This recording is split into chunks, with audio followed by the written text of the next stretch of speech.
जय राम जय सिया राम, बोलो श्री राम जय राम जय सिया राम, बोलो श्री राम जय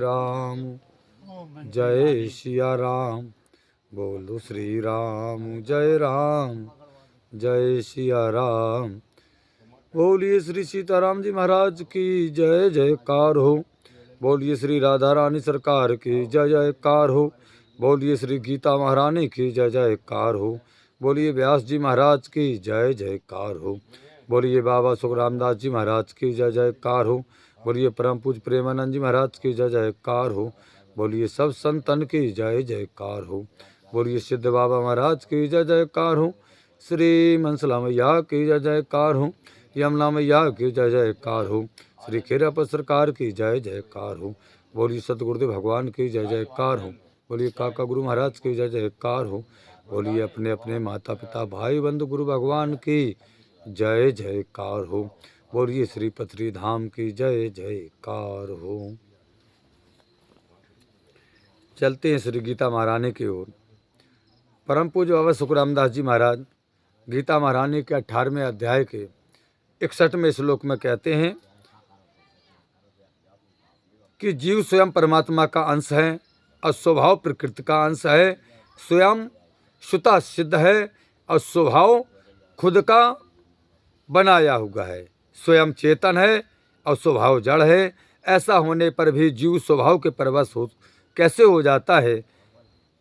इस प्रश्न के उत्तर में भगवान 61वें श्लोक में कहते हैं, ईश्वरः सर्वभूतानां हृदयेषु अर्जुन तिष्ठति ब्रह्म सर्वभूतानां यंत्रारूढ़ानि माया। हे अर्जुन, ईश्वर संपूर्ण प्राणियों के हृदय में रहता है और अपनी माया से शरीर रूपी यंत्र पर आरूढ़ हुए संपूर्ण प्राणियों को उसके स्वभाव के अनुसार भ्रमण कराता रहता है। ईश्वर सर्वभूतानां यंत्रारूढ़ानि माया।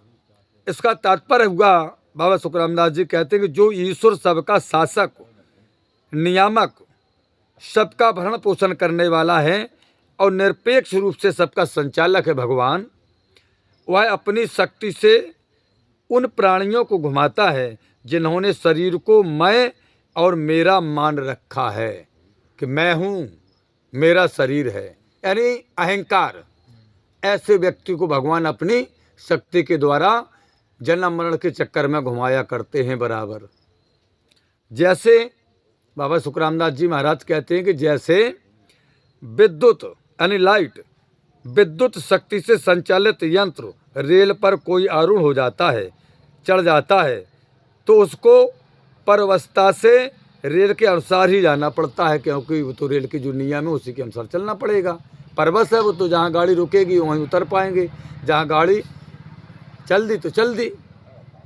परंतु जब वह रेल पर आरूढ़ नहीं रहता, नीचे उतर जाता है, तब उसको रेल के अनुसार नहीं जाना पड़ता। जब नीचे उतर गए तो अपनी मर्जी से जा रहे हैं। ऐसे ही जब तक मनुष्य शरीर रूपी यंत्र के साथ मैं और मेरेपन का संबंध रखता है, बाबा सुखरामदास जी कहते, तब तक ईश्वर उसको उसके स्वभाव के अनुसार संचालित करता रहता कि चलो तुम्हारा जैसा स्वभाव है तो चलो तुम अपने मन मर्जी जैसी भोगी हो। हाँ, तो भगवान उस व्यक्ति को उसके स्वभाव के अनुसार ही संचालित करते रहते हैं और वह मनुष्य जन्म मरण रूप संसार के चक्र में घूमता रहता है। बाबा सुखरामदास जी कहते हैं कि शरीर के साथ मैं और मेरेपन का संबंध होने से ही तो राग द्वेष पैदा होते हैं।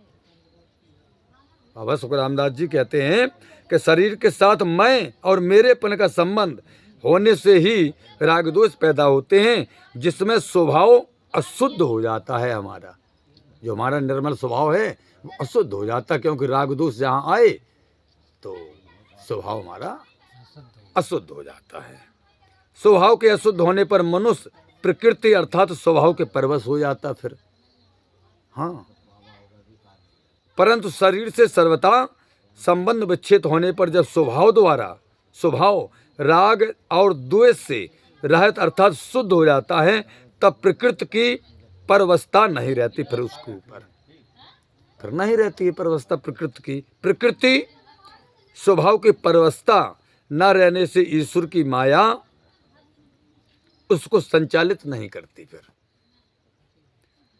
अब बाबा सुखरामदास जी कहते हैं कि यहाँ पर एक शंका पैदा होती है, यहाँ पर एक शंका पैदा होती है कि जब ईश्वर ही हमारे को भ्रमण करवाता है, क्रिया करवाता है, तब यह काम करना चाहिए और यह काम नहीं करना चाहिए, ऐसी स्वतंत्रता कहाँ रही? फिर ये काम हमें करना चाहिए कि नहीं करना चाहिए, इसमें स्वतंत्रता कहाँ रही जब ईश्वर ही सब करवाता है?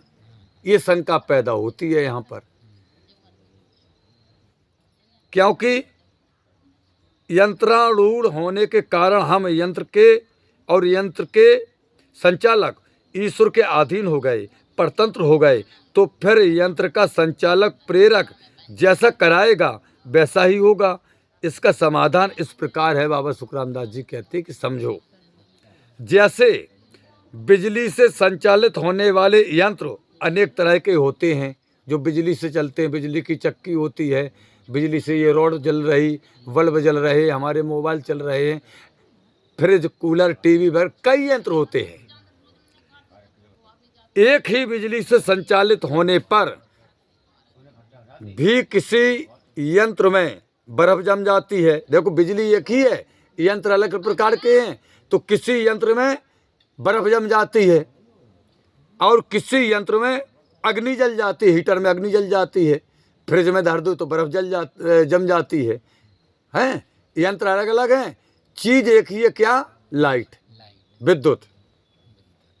और अर्थात उसमें एक दूसरे से बिल्कुल विरुद्ध काम होता है, परंतु बिजली का यह आग्रह नहीं रहता कि मैं तो केवल बर्फ ही जमाऊंगी अथवा केवल अग्नि ही जलाऊंगी। बिजली ये नहीं कहती कि हम बर्फ जमा दूंगी, अग्नि नहीं जलाऊंगी। उसका किसी के साथ भेदभाव नहीं है। हाँ, किसी के साथ बिजली का भेदभाव है ही नहीं। यंत्रों का भी ऐसा आग्रह नहीं रहता कि हम तो केवल बर्फ ही जमाएंगे अथवा केवल अग्नि ही जलाएंगे। प्रत्युत यंत्र बनाने वाले कारीगर ने यंत्रों को जैसा बना दिया है उसके अनुसार उनमें स्वाभाविक ही बर्फ जमती है और स्वाभाविक ही अग्नि जलती है, जैसे कारीगर ने बना दिया है। ऐसे ही बाबा सुखरामदास जी कहते हैं कि मनुष्य, पशु, पक्षी, देवता, यक्ष, राक्षस आदि जितने भी प्राणी हैं सब शरीर रूपी यंत्रों पर चढ़े हुए हैं। मनुष्य शरीर है, कौआ का शरीर है, चिड़िया का शरीर है, कीड़े मकोड़ों का शरीर है, बंदर का शरीर है, यानी 84 लाख योनियों जितने शरीर हैं वो यंत्र हैं। उस पर प्राणी आरूढ़ है, चढ़ा हुआ है, और उन सभी यंत्रों को ईश्वर संचालित करता है। उन अलग अलग शरीरों में भी जिस शरीर में जैसा स्वभाव है, हम जिस योनि में है या जिस योनि में हमारा जैसा स्वभाव, आपका जैसा स्वभाव, तो जिस का जैसा स्वभाव है उस स्वभाव के अनुसार वे ईश्वर उसे, उस स्वभाव के अनुसार ईश्वर से प्रेरणा पाते हैं सब प्राणी। तुम्हारा जैसा स्वभाव है वैसे ही प्रेरणा ईश्वर से तुम पा रहे हो। हाँ,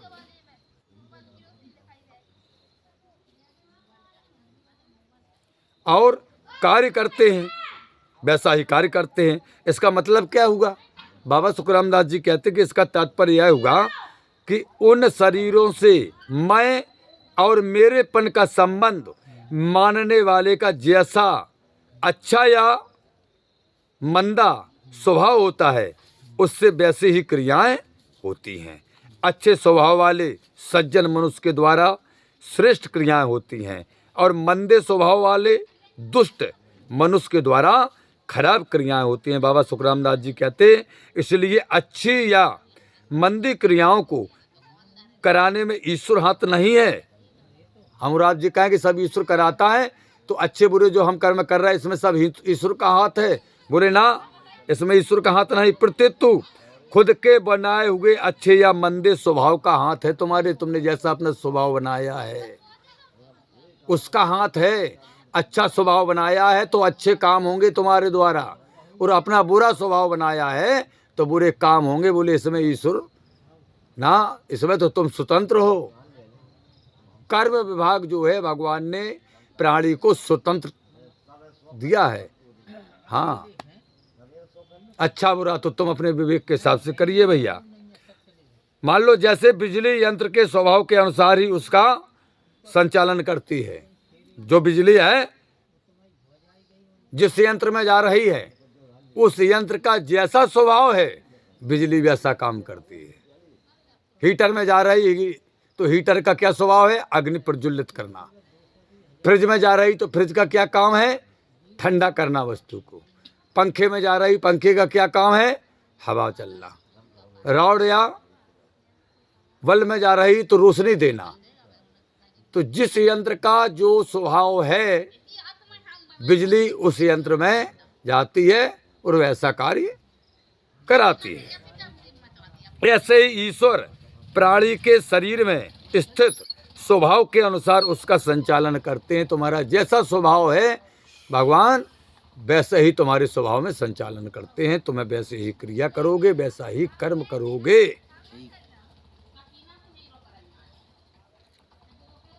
जैसा स्वभाव होगा वैसे ही कर्म होंगे। इसमें एक विशेष बात ध्यान देने की है स्वभाव में कि हमारा जैसा स्वभाव होगा हम वैसे ही कर्म करेंगे और भगवान तुम्हारे स्वभाव के अनुसार ही तुम्हें संचालित करेंगे। अब इसमें एक विशेष बात ध्यान देने की क्या है कि स्वभाव को सुधारने में और बिगाड़ने में सभी मनुष्य स्वतंत्र हैं। इस बात का ध्यान देना है आपको भैया। अपने स्वभाव को बिगाड़ने में और अपने स्वभाव को सुधारने में सभी मनुष्य स्वतंत्र हैं, गीता महारानी कहते हैं। कोई भी परतंत्र नहीं है, परंतु पशु पक्षी देवता आदि जितने भी मनुष्यतर प्राणी हैं उनमें अपने स्वभाव को सुधारने का ना अधिकार है और ना स्वतंत्रता ही है। मनुष्य शरीर अपना उद्धार करने के लिए ही मिला है। किसके लिए मिला है? उद्धार करने के लिए मिला है। इसलिए इसमें अपने स्वभाव को सुधारने का पूरा हमें अधिकार है। हम स्वतंत्र हैं, उस सवाल भी हैं। हम अपने स्वभाव को सुधारने में बिल्कुल मजबूत हैं, सबल हैं। राग द्वेष से हमें जितना भी युद्ध लड़ना पड़े हम इतने सबल है कि लड़ सकते हैं, बशर्ते हम ठान लें कि हमें अपने स्वभाव को बदलना है। उन्हें सबसे अच्छी तो बूटी फिर वही है बाबा जी, मन जात है तो जान दे और दरकल राख शरीर। मन जहाँ जा रहा हो तो जान दे, शरीर को बिल्कुल अपने संभाल के रखो। अब मन कहाँ जे, कहाँ तक जे, कितनी देर तक जे है? शरीर जहाँ है वहाँ मन को लौटना पड़ेगा। हाँ, लौटना पड़ेगा। तो कई साधन हैं अपने स्वभाव को बदलने के लिए। बाबा सुखरामदास जी कहते हैं कि उस स्वतंत्रता का सदुपयोग करके स्वभाव सुधारने में और स्वतंत्रता का दुरुपयोग करके स्वभाव बिगाड़ने में मनुष्य स्वयं ही हेतु है, कोई दोषी नहीं है कि हम कहें कि भैया फलाने को फलाने ने बिगाड़ दिया। ना, गीता महारानी कह रही बिल्कुल नहीं, कोई किसी को नहीं बिगाड़ता। मनुष्य अपने स्वभाव को स्वयं बिगाड़ने में और स्वयं बनाने में स्वयं हेतु है भैया। हम अपने स्वभाव को बिगाड़ सकते हैं और अपने स्वभाव को हम बना भी सकते हैं, कोई नहीं है। इसलिए मानस में बाबा तुलसीदास जी ने कहा है, लक्ष्मण जी ने निषाद राज से कहा है, निज निज कर्म भोग सब प्राता को नहीं कर सो कर दाता। हाँ, ऐसे ही तो है। हाँ, निज निज कर्म भोग सब भ्राता। हाँ, ऐसे ही है। तो ईश्वर संपूर्ण प्राणियों के हृदय देश में रहता है। यह कहने का तात्पर्य है बाबा सुखरामदास जी का कि जैसे पृथ्वी में सब जगह जल रहने पर भी जहाँ कुआं होता है वहीं से जल प्राप्त होता है। पृथ्वी में हर जगह जल है। अब आप चाहो कि यहाँ से जल निकाल लो तो कैसे निकाल लोगे? जिस जगह कुआं होगा पृथ्वी में वहीं से हम जल निकाल पाएंगे। जल हर जगह है पृथ्वी में, वहाँ से जल प्राप्त होता है। ऐसे ही परमात्मा परमात्मा सब जगह समान रीत से परिपूर्ण होते हुए भी हृदय में प्राप्त होते हैं, अर्थात हृदय सर्वव्यापी परमात्मा की प्राप्ति का विशेष स्थान है। कहूँ ने मिल ढूंढे से परमात्मा चाहे जहाँ ढूंढे आइयो, कहाँ है उनका स्थान? हमारे हृदय में। कहाँ है? भगवान का स्थान हृदय में है। इसलिए तो कहा गया कि ये मनुष्य शरीर को खाली आप मांस हड्डी और मांस उससे मत मानो ना होगा। ये बड़ी अनमोल चीज है, बड़ी अनमोल मनुष्य देह है। इसमें स्वयं परमात्मा का वास है। अब ढूंढें कैसे? तो एक सरल उपाय जरूर है। एक महात्मा जी ने बताया था, हमने ग्रंथ में तो नहीं पढ़ा। एक महात्मा जी बोले कि अगर अपने हृदय में भगवान को ढूंढना है तो बोले उनके ढूंढने का समय, मुहूर्त, बोले पहले मालूम करो कब है, भगवान कब मिलते हैं। भगवान भाई हम और आप शादी करते तो मुहूर्त पूछवाते हैं पंडित से कि लड़का या लड़की की शादी है, महाराज मुहूर्त ढूंढ दो, मकान बनवाते मुहूर्त ढूंढवाते हैं। तो हर चीज़ की एक मुहूर्त होती है। तो बोले परमात्मा के मिलने की एक मुहूर्त है। बोले कौन सी? बोले ब्रह्म मुहूर्त। बोले 4 बजे उठो, स्नान करो, नित्य क्रिया करो, भगवान का भजन करो, अपने हृदय में देख लोगे भगवान का। क्यों? कि तुम्हारा हृदय निर्मल हो जाएगा। और जब तुम्हारा हृदय निर्मल और शुद्ध हो जाएगा तो अपने आप का बोध आपको हो जाएगा। ये भी क्रिया है। और हम तो इसी क्रिया पर चल रहे हैं भैया, ये हमारे गुरुदेव भगवान ने बताई है, तो हम तो इसी क्रिया पर चलते हैं। बाबा सुखराम दास जी कहते हैं कि भैया इसमें एक विशेष बात है। क्या है? बोले साधक की प्राय यह भूल होती है। इस किसके लिए बात है ये? सिर्फ साधक के लिए। साधक के लिए जो साधना करता है, परमात्मा से मिलने की चेष्टा करता है, उसने लक्ष्य बनाया है, संकल्प ले लिया कि हमको परमात्मा से मिलना है। तो साधक की प्राय एक भूल होती है कि वह भजन कीर्तन ध्यान आदि करते हुए भी भगवान दूर हैं, वे अभी नहीं मिलेंगे, यहाँ नहीं मिलेंगे, अभी मैं योग नहीं हूँ, भगवान की कृपा नहीं है, आदि भावनाएं बना करके भगवान की दूरी की मान्यता ही दृढ़ करता रहता है। ये भूल होती है कि हम भजन कर रहे, कीर्तन कर रहे, ध्यान कर रहे और मन में ये चलता है कि यार हम बहुत पूजा कर रहे, भगवान बहुत दूर है, मिल ही नहीं रहे। तो ये भावना हमारे अंदर चल रही। और कैसी चलती भावना? कि भगवान अभी नहीं मिलेंगे, जाने कब मिलेंगे, अभी नहीं मिलेंगे, यहाँ नहीं मिलेंगे, या हम अभी भगवान के मिलने के योग नहीं हैं, या भगवान की कृपा हमारे ऊपर नहीं है। ऐसी भावनाएं बना करके भगवान की दूरी की मान्यता ही दृढ़ करता रहता है हमारा भाव स्वभाव। इस जगह साधक को यह सावधानी रखनी चाहिए कि जब परमात्मा सभी प्राणियों में मौजूद है तो मेरे में भी है भैया। ना दूर है ना देरी है। जब सब प्राणियों में है परमात्मा तो हम में भी तो है परमात्मा। ये बात विशेष ध्यान देने की है।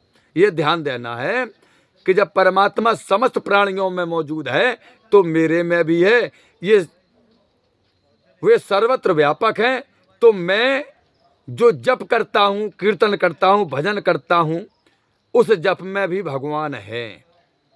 मैं श्वास लेता हूँ तो श्वास में भी भगवान है, मेरे मन में भी भगवान है, बुद्धि में भी भगवान है। यानी मैं जो मैं कहता हूँ उस मैं में भी भगवान है।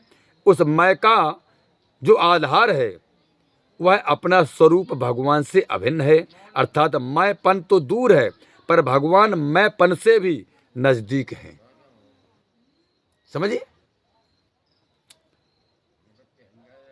बाबा सुखराम दास जी कहते पर भगवान मैंपन से भी नजदीक हैं।